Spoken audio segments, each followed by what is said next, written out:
السلام علیکم ویورز 11ویں قسط کے آغاز میں حائمہ خاتون اسلحان خاتون سے پوچھ رہی ہوتی ہیں کہ کیا تمہارا کہیں رشتہ طے ہو گیا ہے؟ وہ کہتی ہیں نہیں، میرا ابھی تک رشتہ طے نہیں ہوا۔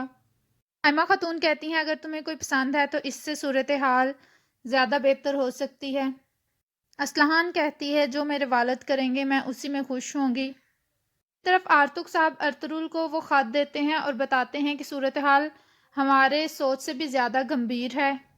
بتاتے ہیں کہ سلطان کے محل میں عیسائیوں کا کوئی جاسوس ہے۔ دوسری طرف فلپ سیمون سے پوچھ رہا ہوتا ہے کہ ابو نکاش کا لانسو چٹان میں ہمیں کیا بتائے گا؟ سیمون کہتا ہے وہ جو بھی بتائے گا میرے لیے فائدہ مند ہی ہوگا۔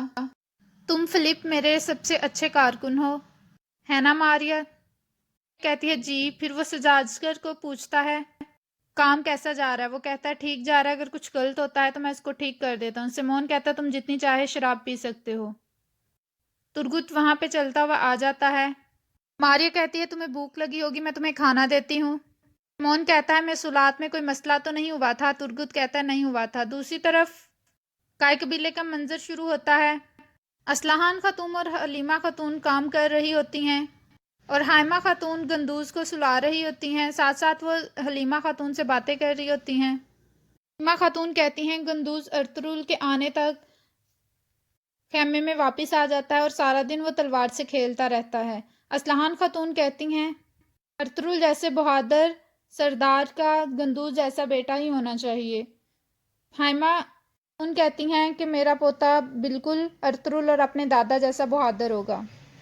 حلیمہ کہتی ہے کہ ہم یہاں پہ پرندے وغیرہ بنا دیتے ہیں جو کہ قلین کے کناروں پر اچھے لگیں گے۔ ابھی وہ یہ سب کام کر رہی ہوتی ہیں کہ ارطغرل وہاں پہ آ جاتا ہے۔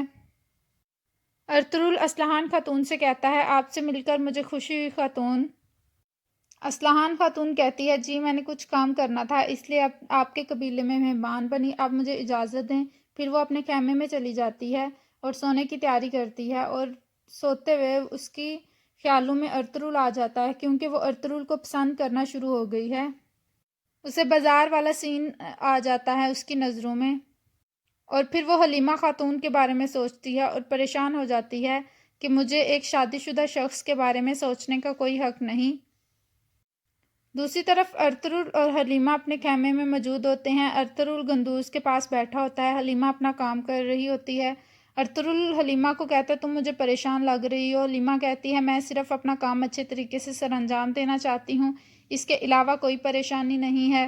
لیکن وہ اسلحان خاتون کی دلچسپی کی وجہ سے ارطغرل میں تھوڑی پریشان ہوتی ہے۔ ارطغرل کہتا ہے جب بھی میں اسلحان خاتون کو دیکھتا ہوں تمہارے چہرے پہ ایسی پریشانی آ جاتی ہے، اگر کوئی مسئلہ ہے تو مجھے بتاؤ۔ حلیمہ خاتون کہتی ہیں نہیں کوئی مسئلہ نہیں ہے، میں نے آپ کو پہلے بھی بتایا ہے کہ میں پریشان نہیں ہوں۔ ابھی وہ یہ باتیں کر رہے ہوتے ہیں کہ گندوز اٹھ جاتا ہے اور حلیمہ گندوز کو اٹھانے چلی جاتی ہے۔ دوسری طرف ہانلی بازار کا سین شروع ہوتا ہے۔ سیمون سلطان کے جاسوس سے ملنے کے لیے جا رہا ہوتا ہے۔ ترگت کہتا ہے خطرہ ہے، میں بھی آپ کے ساتھ چلتا ہوں۔ سیمون کہتا ہے نہیں اس کی ضرورت نہیں ہے، تم میرے ایک اچھے بہادر جنگجو سپاہی ہو، تم آج کے دن آرام کرو۔ دوسری طرف کائی قبیلے کا منظر شروع ہوتا ہے۔ ارطغرل قبیلے میں چہل قدمی کر رہا ہوتا ہے، وہ وہاں پہنچ جاتے ہیں جہاں پہ خواتین تیار ہو کے بازار کا رخ کر رہی ہوتی ہیں۔ اسلحان خاتون بھی وہاں پہ ہوتی ہیں۔ اسلحان خاتون ارطغرل کو صبح بخیر کہتی ہیں، اتنے میں گندوز وہاں آ جاتا ہے اور وہ کہتا ہے بابا آج میں بھی والدہ کے ساتھ جاؤں گا، میں ہانلی بازار دیکھنا چاہتا ہوں۔ ارطغرل کہتا ہے جی ٹھیک ہے تم ضرور جاؤ۔ اس کے بعد خواتین وہاں پہنچ جاتی ہیں، ساری خواتین اکٹھی ہوئی ہوتی ہیں اور وہ جانے کے لیے تیار ہوتی ہیں۔ حائمہ خاتون گندوز کو اٹھاتی ہیں اور اس کو گلے لگاتی ہیں۔ حلیمہ خاتون پوچھتی ہیں خواتین سے سب ٹھیک ہے؟ وہ کہتی ہیں جی۔ اس کے بعد عبد الرحمن آتا ہے اور وہ ارطغرل کو بتاتا ہے کہ دنگرل اپنے کام سے واپس آ چکا ہے۔ دوسری طرف راستے میں اورال کے بھیجے ہوئے ڈاکو اپنا منصوبہ بنا رہے ہوتے ہیں، وہ خواتین کے گزرنے والے راستے میں کھڑے ہوتے ہیں۔ ان کا سردار ان کو کہتا ہے کہ حلیمہ خاتون اور اسلحان خاتون کو کچھ نہیں ہونا چاہیے، مجھے وہ زندہ چاہیے، اس کے علاوہ باقی سب کو آپ لوگوں نے مار دینا ہے۔ دوسری طرف ارطغرل میٹنگ کر رہا ہوتا ہے۔ گندوز بتاتا ہے کہ آنسو چٹان کے ارد گرد جنگل ہے اور یہ خفیہ جگہ ہو سکتی ہے کسی بھی ملاقات کرنے کے لیے۔ کہتا ہے ہم وہاں جائیں گے جب وہ لوگ آ جائیں گے۔ دوسری طرف اورال اور چولپان خاتون باتیں کر رہی ہوتی ہیں اور پھر خواتین پہنچ جاتی ہیں اور وہ ڈاکو وہاں پہ ویٹ کر رہے ہوتے ہیں۔ پھر وہ حملہ کر دیتے ہیں خواتین پر۔ وہ ایک جگہ رکی ہوتی ہیں پانی وغیرہ پینے کے لیے، وہ بھی گدا گاڑی سے اترتی ہی ہیں کہ ان پر حملہ ہو جاتا ہے۔ تمام ڈاکو آ جاتے ہیں اور خواتین جن کو لڑنا آتا ہے وہ لڑنا شروع ہو جاتی ہیں۔ حلیمہ خاتون گندوز کو پانی پلا رہی ہوتی ہے۔ بانو ججک بھی ان کے ساتھ ہوتی ہے۔ بانو ججک کیونکہ ایک اچھی جنگجو ہے، اس کو حفاظت کے لیے ساتھ بھیجا ہوتا ہے۔ اس کے علاوہ اور بھی سپاہی ان کے ساتھ ہوتے ہیں جو کہ حفاظت کے لیے ہوتے ہیں۔ وہ ڈاکو ان تمام سپاہیوں کو مار دیتے ہیں اور پھر عورتوں سے لڑنا شروع ہو جاتے ہیں۔ کافی زیادہ عورتیں زخمی ہو چکی ہوتی ہیں۔ حلیمہ خاتون اور اسلحان خاتون پوری بہادری سے ان کا مقابلہ کرتی ہیں۔ حلیمہ خاتون گندوز کو بچانے کی کوششوں میں بھی ہوتی ہے۔ دوسری طرف ارطغرل سلطان کے محل والے جاسوس کا پتہ لگانے کے لیے جا رہا ہوتا ہے۔ گندوز حیرانگی سے کھڑا دیکھ رہا ہوتا ہے۔ ڈاکو اسلحان خاتون پر حملہ کرتے ہیں اور اس کو بھی زخمی کر دیتے ہیں، لیکن وہ پھر بھی پوری طاقت سے لڑ رہی ہوتی ہیں۔ حلیمہ خاتون بھی کافی زیادہ ڈاکوؤں کو مار چکی ہوتی ہیں، لیکن وہ کافی زیادہ تعداد میں آئے ہوتے ہیں اور ابھی وہ جاتے ہی ہیں کہ اور آ جاتے ہیں۔ جو خواتین نہیں لڑ سکتی وہ پریشانی کے عالم میں کھڑی وہاں دیکھ رہی ہوتی ہیں۔ وہ ساری پر ایک طرف کھڑی ہو جاتی ہیں۔ ڈاکو ان کے ارد گرد تلواریں لے کے کھڑے ہو جاتے ہیں۔ اس کے بعد وہ ایک تیر مارتے ہیں جو تیر بانو ججک کے لگتا ہوا گندوز کے لگ جاتا ہے۔ حلیمہ بے ہوش ہو کر گر چکی ہوتی ہیں۔ وہ دیکھتی ہیں جب گندوز پر حملہ ہو گیا۔ دوسری طرف اسلحان کو بھی وہ بے ہوش کر کے لے کے جانے والے ہوتے ہیں۔ بانو ججک وہاں سے فرار ہونے میں ناکام ہو جاتی ہے۔ وہ یہ ظاہر کرتی ہے کہ وہ بے ہوش ہے، لیکن وہ ٹھیک ہوتی ہے۔ وہ دیکھتی ہے، وہ گندوز کو ہلاتی ہے لیکن وہ نہیں ہلتا۔ ارطغرل جا رہا ہوتا ہے۔ سیمون کا ایک سپاہی فلپ ارطغرل کو خبر دیتا ہے کہ قبیلے کی خواتین پر حملہ ہو گیا ہے۔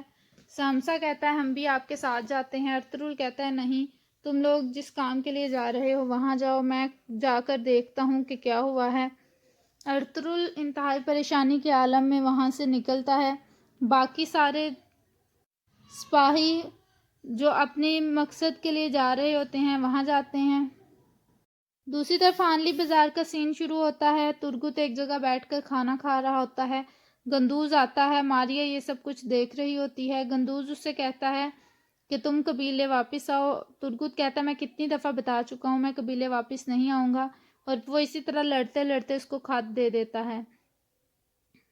دوسری طرف ارطغرل کے سپاہی دوہان وہ سب اس جگہ پہنچ جاتے ہیں اور گات لگا کر بیٹھ جاتے ہیں۔ وہ یہ دیکھنا چاہتے ہیں کہ آخر سلطان علاؤدین کے محل میں کون سا جاسوس ہے جو کہ صلیبیوں سے ملا ہوا ہے۔ کر دیکھ رہے ہوتے ہیں، اتنے میں وہ جاسوس آ رہا ہوتا ہے۔ اس کے ساتھ کچھ اور سپاہی بھی ہوتے ہیں، لیکن وہ نقاب میں ہوتا ہے۔ وہ اترتا ہے اور سیمون بھی وہاں آ چکا ہوتا ہے۔ بمسی اور دوہان دیکھنے کی کوشش کرتے ہیں لیکن وہ ناکام ہوتے ہیں کیونکہ سلطان علاؤدین کا رخ دوسری طرف ہوتا ہے۔ اس کا رخ دوسری طرف ہوتا ہے۔ وہ سیمون سے ہاتھ ملاتا ہے۔ اس نے نقاب اتار دیا ہوتا ہے لیکن ارطغرل کے سپاہی اس کو دیکھ نہیں پاتے۔ اتنے میں حملہ ہو جاتا ہے۔ کچھ نقاب پوش آدمی وہاں آ جاتے ہیں، ارطغرل کے سپاہیوں کو دیکھ لیتے ہیں اور وہاں پہ لڑائی شروع ہو جاتی ہے۔ سیمون کہتا ہے جاؤ ان کے پیچھے جاؤ اور ان کو مار دو۔ عادتن کو پیک سیمون کو کہتا ہے تم نے یہ حفاظتی تدابیر کی ہیں، مجھے تم سے ملنا ہی نہیں چاہیے تھا۔ اس کے بعد گندوز کو بانو ججک اٹھانے کی کوشش کرتی ہے۔ ایک تیر اس کے بازو سے گزر کر گندوز کو لگا ہوتا ہے۔ تمام خواتین وہاں رو رہی ہوتی ہیں۔ وہ سمجھتی ہیں کہ گندوز مر گیا ہے۔ اتنے میں ارطغرل بھی وہاں آ جاتا ہے۔ ارطغرل دیکھتا ہے وہاں عورتیں بیٹھی ہوتی ہیں کیونکہ کچھ عورتیں جو ہیں وہ شدید زخمی ہوئی ہوتی ہیں اور کچھ مر چکی ہوتی ہیں۔ ارطغرل جب دیکھتا ہے کہ گندوز کے بھی تیر لگا ہوا ہے وہ اس کو اٹھاتا ہے، لیکن گندوز آنکھیں نہیں کھولتا۔ ارطغرل وہاں پہ رونا شروع ہو جاتا ہے۔ وہ جلدی سے اس گندوز کو اٹھاتا ہے اور سپاہیوں کو کہتا ہے کہ زخمی خواتین کو قبیلے لے چلیں۔ وہ بھی گندوز کو اٹھاتا ہے اور اس کو فٹافٹ قبیلے لے جانے کی تیاری کرتا ہے، کیونکہ وہ اس کا دیکھتا ہے اس کے دل کی دھڑکن ابھی تک چل رہی ہوتی ہے۔ بانو چچک بھی انتہائی زخمی ہو گئی ہوتی ہیں کیونکہ تیر ان کے بازو سے گزر کر گندوز کو لگا تھا۔ اس قسط کا اختتام ہوتا ہے۔ لائک کریے گا، کمنٹ کر کے بتائے گا کیسی لگی آج کی ایپیسوڈ۔ Thank you.